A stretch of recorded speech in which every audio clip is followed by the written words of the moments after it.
அனைவருக்கும் வணக்கம். Pandian store serial இன்றைக்கி என்ன கதை நடந்துச்சுன்னு பார்ப்போம். மீனா, செந்தில் அவங்க 2 பேருமே சென்னை கிளம்புறதுக்காக அவங்க ரூமில் வந்து பேக் பண்ணி எல்லாத்தையும் எடுத்துகிட்டு இருக்காங்க. ஆனால் ரூம்குள்ள அரசி வராங்க.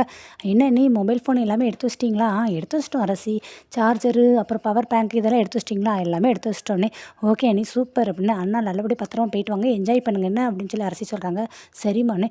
"அண்ணே இந்த ஊருக்கு போகிறதுக்கு காசு" அப்படிங்கிறாங்க. "ஊர் காசு?" அப்படின்னு. "ஓ அதுவா?" அப்படின்னு சொல்லிட்டு சட்டப்பையிலேருந்து ரூ. 100 எடுத்து கொடுக்குறாரு. "என்ன நான் வெறும் ரூ. 100 தானா? ரூ. 500 கொடுப்பேன்னு நினச்சேன்." ரூ. 500வா? இந்த ரூ. 100 உனக்கு பத்தாதா? அப்படின்னு சொல்லி செந்தில் கேட்குறாங்க. இதெல்லாம் கேட்டு மீனா சிரிச்சுக்கிட்டே, "அதுக்கு என்ன, நான் தரேன் இந்தா" அப்படின்னு சொல்லி ரூ. 500 கொடுக்குறாங்க. "ஐயோ அண்ணி, அதெல்லாம் ஒன்றும் வேண்டாம், சும்மா இருங்க" அப்படிங்கிறாங்க. "ஏன் அரசி, நான் கொடுத்தா வாங்க மாட்டியான்னு?" மீனா கேட்கவும், "ஐயோ அப்படிலாம் இல்லை அண்ணி" அப்படிங்கிறாங்க. "சரி, எனக்கு ஏதாவது வாங்கிட்டு வரீங்களா?" அப்படிங்கிறாங்க. "என்ன வேணும் சொல்லு" அப்படிங்கிறாங்க. "சென்னை வரைக்கும் போகிறீங்களே, ஏதாவது எனக்கு வாங்கிட்டு வாங்க, என்கிட்ட கேட்க வேண்டாம், நீங்களாவே எனக்கு சர்ப்ரைஸாக ஏதாவது வாங்கிட்டு வாங்க" அப்படிங்கிறாங்க. "சரி ஓகே, வாங்கிட்டு வரோம்" அப்படிங்கிறாங்க. "சரி டைம் ஆச்சு போகலாமா?" அப்படிங்கிறாங்க. "பேக்கை தூக்கு போவோம்" அப்படின்னு மீனா சொல்லவும் எல்லாரும் வெளியில் வந்துடுறாங்க. அவங்க பாண்டியன் உட்காந்துருக்காரு. "அப்பா நாங்கள்